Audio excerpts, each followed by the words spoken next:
This entire video was filmed on September the 11th, and today's video, which is September the 11th, I asked people to kind of say in the video what they were doing when the terrorist attacks happened.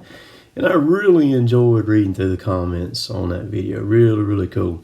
So this video right here, I'm loading what we call piggyback hardwood pulpwood, where I load short stuff on the back, and then I put a cross piece stick in it that you're going to get to see me cut off with a grapple saw. You're going to see a good bit of grapple saw stuff in this video right here. And then I start loading long stuff over the top of it. And I'll explain why I do that here in just a minute. But I want you to watch this video, or at least watch the end of the video. I got something really important that I want to talk about. It's nothing about me or anything like that. I just want y'all to know something, and so that's part of the reason why I'm doing this voiceover, because I'm going to include that at the end. But all of this stuff here, Kevin broke down today, and I showed some of it while we were working on his machine, getting it back going, and all that. We ended up loading 25 loads. So right now for the week, we're sitting on 75 loads in 3 days, and we've got we got Thursday and Friday to go, and so unless something happens, we ought to have a pretty good week, and we're on a pretty good pace for getting the job done. Now here I'm fixing to cut the cross piece right here. You're fixing to see me cut it. I cut this because I need a little small piece. The mill wants us to do this to keep the long stuff from getting tangled in the short stuff. So I take this piece and I lay it acrossways. And of course, when you look at it here, it's going to be sticking out on both sides of the trailer. All right, now I'm going to swing around here and I'm going to get a long piece of like poplar or anything. I pick up a piece of poplar and I'm going to go over the top of that and get it anchored down, and then I'm going to cut that piece off on both sides that's sticking out with my grapple saw. So I just get it situated, because this is kind of tricky. The first few pieces is kind of tricky because you don't want to, if you bump it very much, it'll knock things around on the trailer. So I put about 10,000 pounds on the back of the trailer back here, a little less. And then I'll start loading the long stuff. So here I go. I'm lowering the grapple down. I'm putting the saw right against the bolster without hitting the bolster. See, I cut it off. It fall. So I got that side cut off. Now I'm going to bring it over to this side.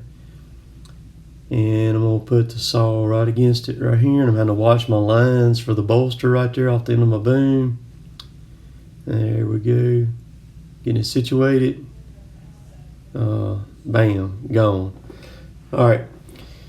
So I do that because sometimes when I get some shorter stuff and I don't have enough of it to make a double bunk load, that's how I load it. It allows me to mix that short stuff in on the back here without having to, trying to lace it in the load or anything like that. And if they're aggravated, I hate to load them like this, but sometimes I just have to do it, and today had to be one of those days. But the load loads up really good. I mean, the butts, it picks those tops up, and then the butts, they're kind of carrot shaped, so it gives them area to stack up and all that. This whole load right here, loading this stuff, took me a little over 14 minutes is what the video was, but I'm about to stop it, and then I'll pick up at the end of it as I'm finishing up, and then we'll get back going with something else there. So I'm wrapping it up. I think it's the last grapple full going up on it. And you can kind of see how the load looks. Pretty uniform. Like I said, it's not very fun for a loader operator to load it like that. They like it at the mill like that though. It makes it easier for them. And but it's all good. So I think I put a couple more on there. Yeah, these are the last two right there. He only needed just a little bit more weight was all, and I got them on there and got it done. So like I said again, just hang tight to the end of it, and you're about to get to see me and Kevin attack this air conditioner belt too. So y'all hang tight. All right, Kevin's done had his air conditioner belt shred on the processor. Luckily it's just 9 o'clock now. right quick. So and it's not bad hot yet. We're gonna jump on it and try to get it, throw it back on there, put another one on it real quick, like if we can. I'm gonna let y'all see as much as I can. So there's the belt. We're shredded up. We've already opened the cover. I snatched it down right quick, and I didn't even think about setting the camera to run or anything like that, but you can see Kevin's is identical to mine. There's just a little bit of difference between his and mine. That's the tensioner pulley right there, fart, and the compressor's up there on the left, way up there. You can see the compressor pulley up there. He has a little bit more room right here than what I got. You got the belt?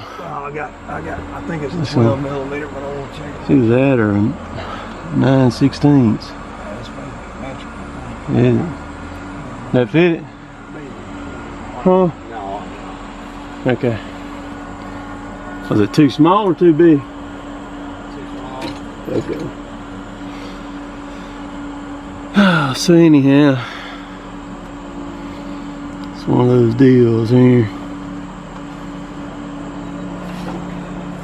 We'll get her back going just a second there. You hitting the brake? You're gonna be going down, shouldn't I? Yes. I was trying to get my bearings. Yeah, you're gonna pull down on it. With the brake.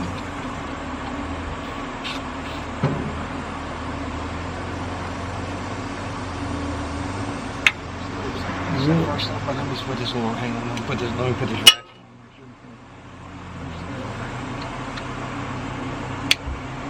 Still spot on the neck too. I think it's slept on or whatever or something. Yesterday.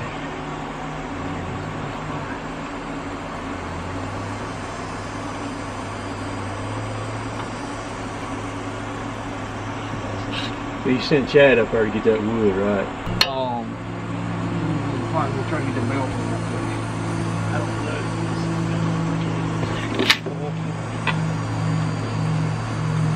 Did it a while ago now. I don't know if it's going to or not. Turn it?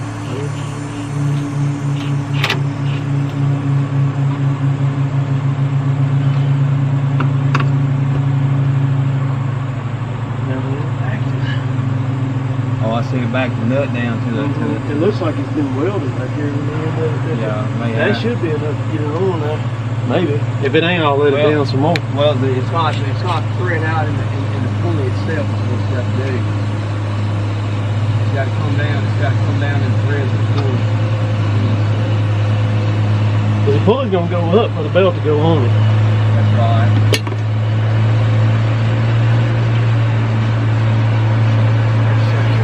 Grab the belt for whatever there. But with that coming down, that'd be the same difference as coming out of Yeah, that's right.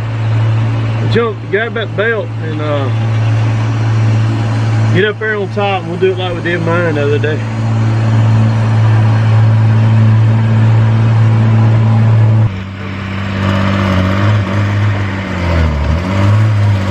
We'll just go around that harmonic balancer right there.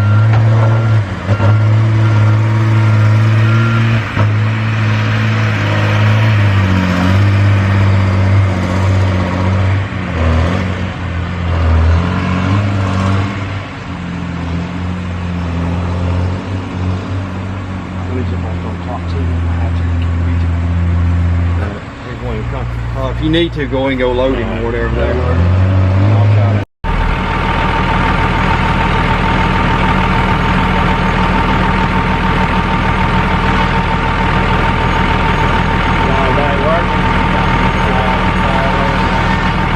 Put me a little bit kind of monkey that bolts on. I finally kind of got in there. I didn't take the pulley all the way off. Got one right here.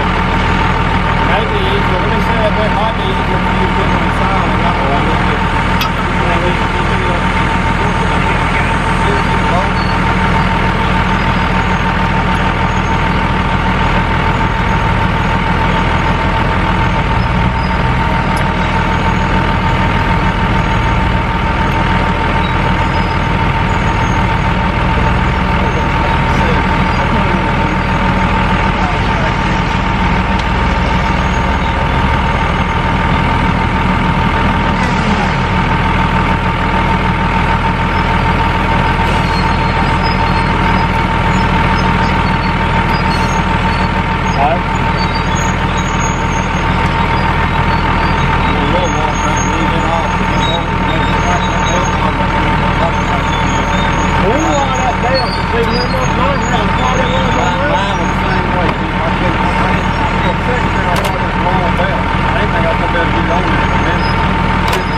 We've got to put a exhaust manifold and gasket on that machine again.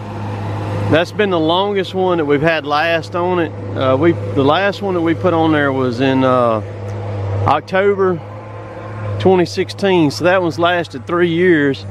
And what we did the last time we put it on is we put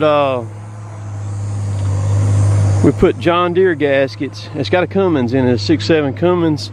We put John Deere gaskets, and we also put John Deere bolts in it, and they held.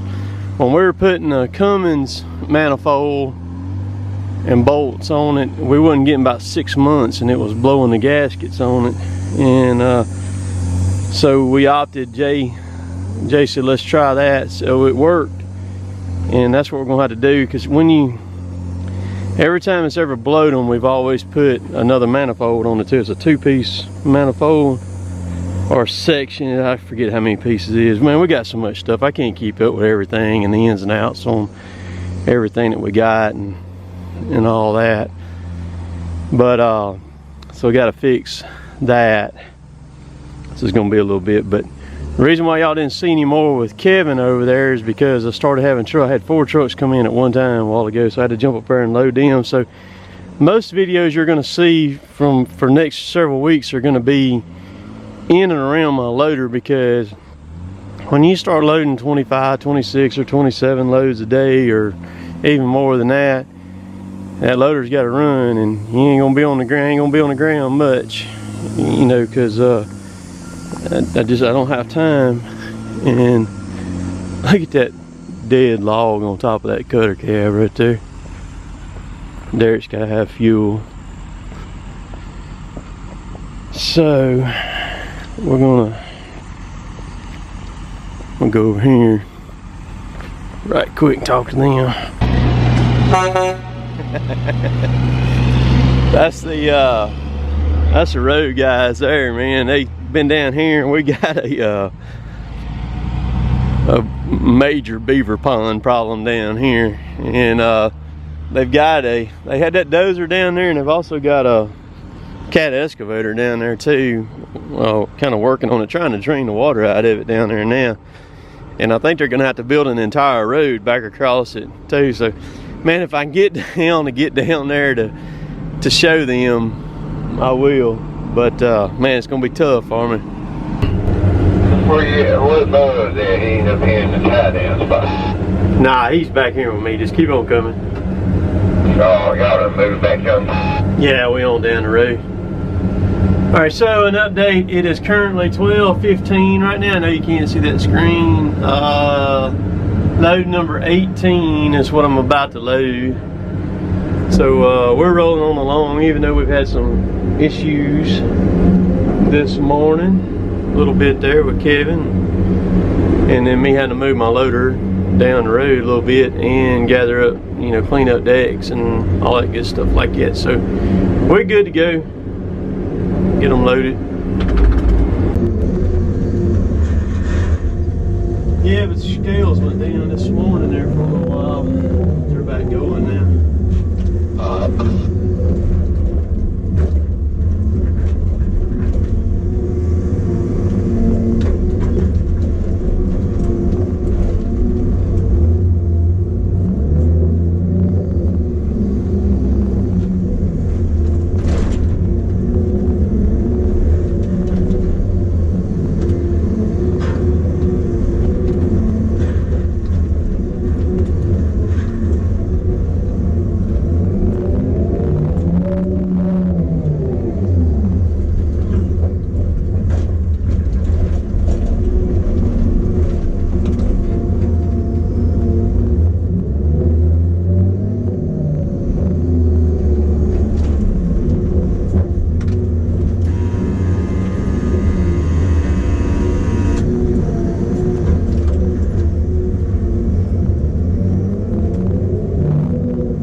up there over the leaf arm, we're going up 75.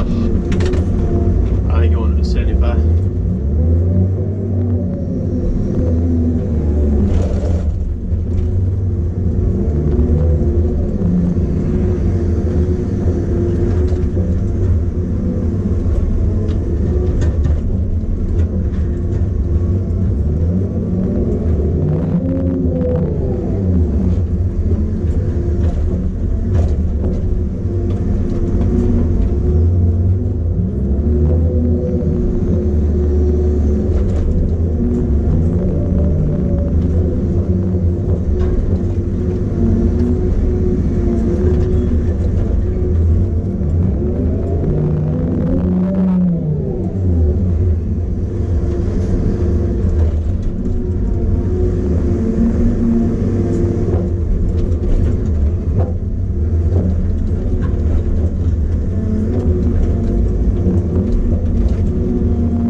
Yeah, when you go to Beaver Pond, just go out there and get on 75 and go north. So just keep going, cross the 4-lane and keep on going till you can't go no more. Take a right, take the first left, and that'll bring you out on 96. 10-4. I thought I put it in my GPS to be able to safe side, because he said, no, he said what happened this morning. Yeah, I was confused, and they should have done something like that. It looked like they were coming out that road. Well, I wasn't paying no attention to no truck entering highway sign or whatever. Well, I didn't figure they were putting Well, I don't know, put signs up. Tell me what you like. Want to get this on there? Yeah.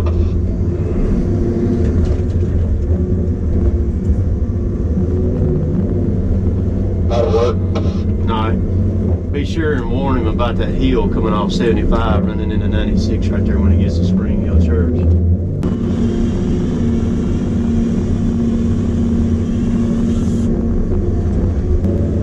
So I got one right here I'm about to cut the butt off of. It's got a swell on it.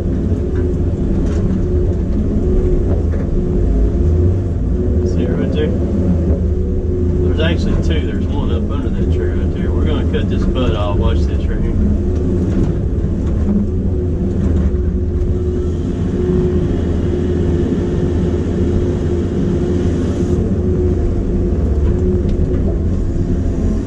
Another one right here I didn't get into while I'm at it.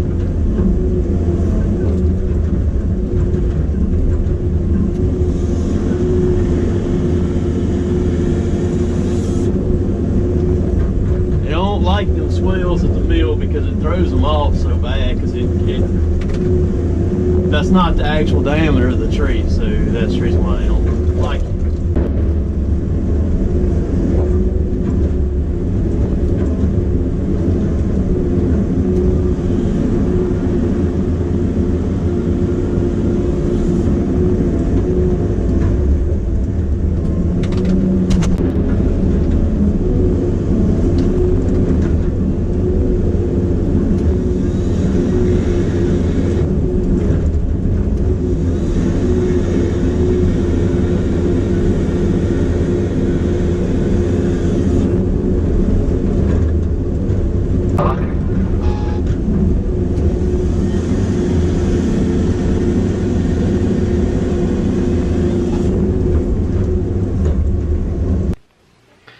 So here we go. I'm gonna finish this video up just talking for a couple of minutes real quick. So just hear me out for a second. Life can change just like that. Just like a lightning streak, man. Your whole world can be turned upside down so fast. You know, phone call, a text, whatever. So on September the 10th, about a little after 3 o'clock, we got a text. And y'all know old Jay that works on our stuff all the time. I call him Jay Bird. Great, he's probably the most filmed person that is in my videos more than anybody else is. And y'all love him. I love him. Knowing Jay, I think my first time I ever met Jay, I think I met him, it was in '97 that I remember. I may have met him before then, but that's when I remember that. We've always had a great relationship with Jay. But anyhow, well, after 3 on September the 10th, Tuesday afternoon, Jay had a little accident.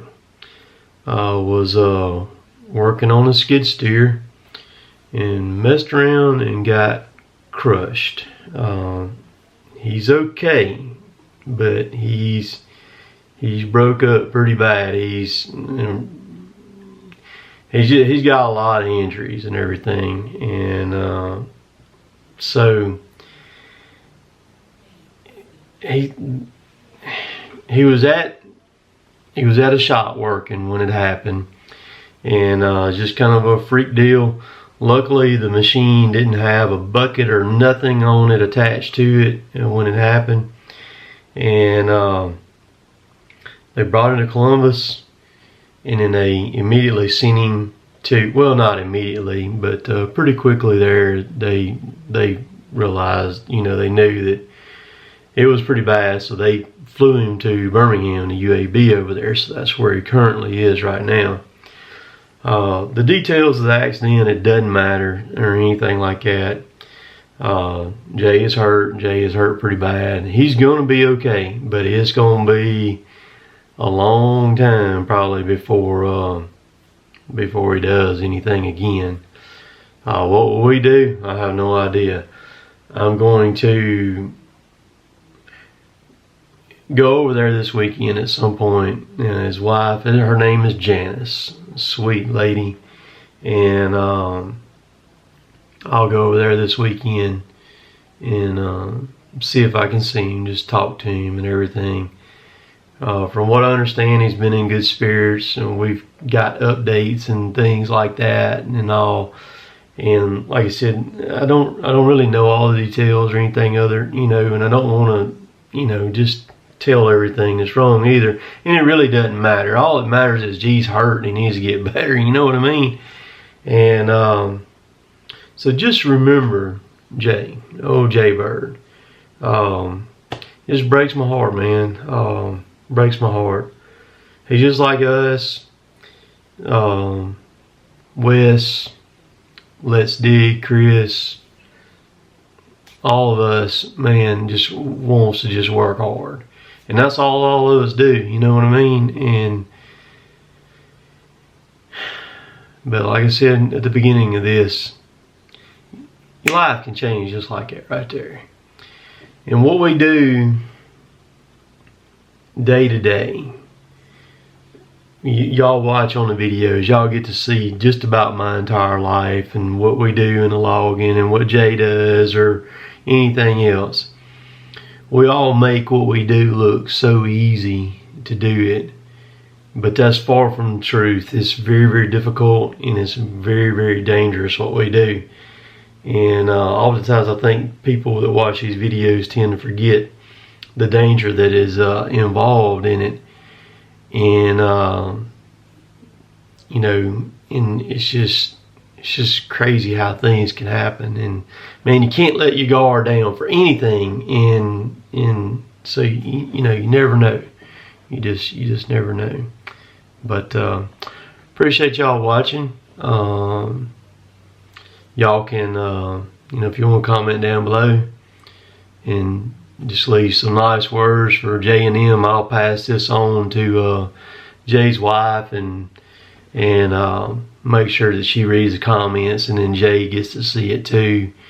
And so y'all be watching this video on Thursday, so I'll be anxious to get over there to Birmingham and hopefully get to visit for a little bit and see how he's going, you know, because it always helps somebody, you know, to see somebody that you know and puts a smile on your face and just go. But Jay's a lucky man to be here. He's a very lucky man to be here. Most people wouldn't have made it out of what happened to him. Appreciate all y'all watching. Later, taters.